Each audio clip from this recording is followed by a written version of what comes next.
ব্রাহ্মণরা কি করছে? যথেচ্ছাচার করছে। সেই ব্রাহ্মণেরা সতীদাহ প্রথা করছে। পতির মৃত্যু হয়েছে, যুবতী পত্নীকে সেই পতির আগুনে ফেলে দিচ্ছে, হাত পা বেঁধে আগুনে ছুড়ে দিচ্ছে, সতী হবে। এরকম কত সমস্ত অন্যায় আচরণ করেছে। তার ফলে এই যে ব্রাহ্মণ সংস্কৃতি যেটা, সেটা সম্পূর্ণ নষ্ট হয়ে গেছে। তাই তার ইয়েরা বলছে যে ব্রাহ্মণদের, সেই ব্রাহ্মণের তো আমরা নষ্ট করে দিয়েছি পুরো, তো ভয় কিসে? না না, এর অন্য, এর প্রভাব এইরকম হবে। সে করতে লাগে যে সকলকে ধর্মের পথে নিয়ে আসবে, এর সান্নিধ্যে সব পাপ থেকে মুক্ত হয়ে যাবে, এর সান্নিধ্যে সকলের হৃদয় নির্মল হবে এবং সে নির্মল হৃদয়ে তারা ভগবত ভক্তি লাভ করবে। তার ফলে আমার সর্বনাশ। তখন একে একে সব এসে বলতে লাগলো, ঠিক আছে, আমি এদের মধ্যে ক্রোধের সঞ্চার করব। ক্রোধ এসে বলছে, আমি ক্রোধের সঞ্চার করে এদের মধ্যে বিভেদ সৃষ্টি করব। কলি কি বলছে? না, এদের নির্মল এত হৃদয় যে সেখানে ক্রোধের স্থান থাকবে না। এখানে কলির মুখ দিয়ে আমরা এই পন্থাটাকে খুঁজে পাচ্ছি। ভক্তের হৃদয় কিরম হবে? এত নির্মল হবে যে সেখানে ক্রোধের স্থান থাকবে না, সেখানে ক্ষমার গুণ আসবে,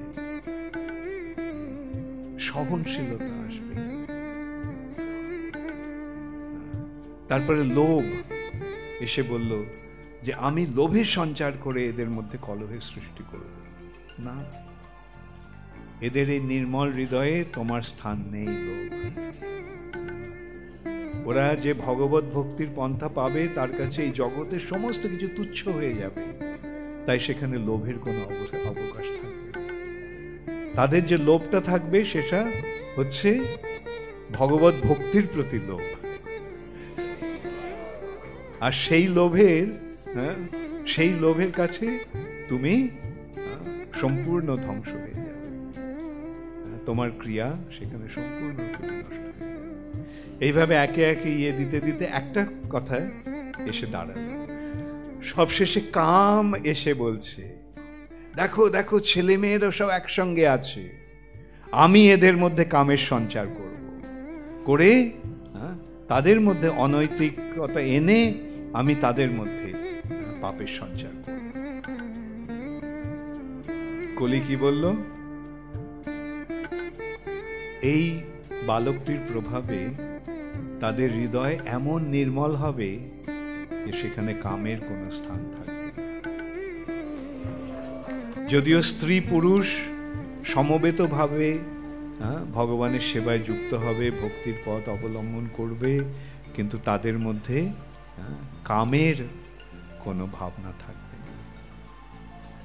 এখন এইটি হচ্ছে মহাপ্রভুর প্রদর্শিত, মহাপ্রভুর প্রদত্ত নির্মল পন্থা। সেই পন্থা আমরা পেয়ে গেছি। অতএব আমাদের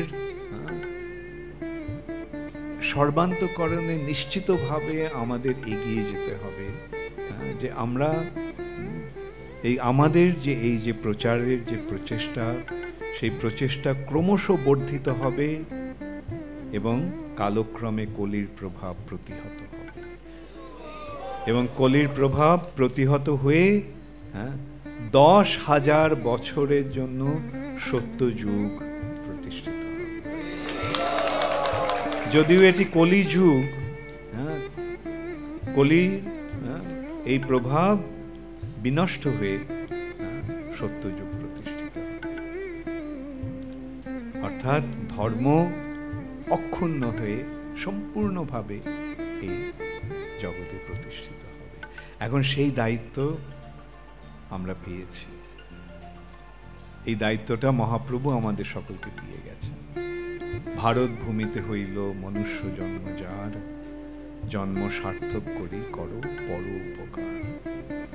এখন প্রশ্ন হচ্ছে, এই ভারত ভূমিটা কি একটা জিওগ্রাফিক ভৌগোলিক কনসিডারেশন, না ভারত ভূমিটা একটা মনোভাবের পরিচায়ক?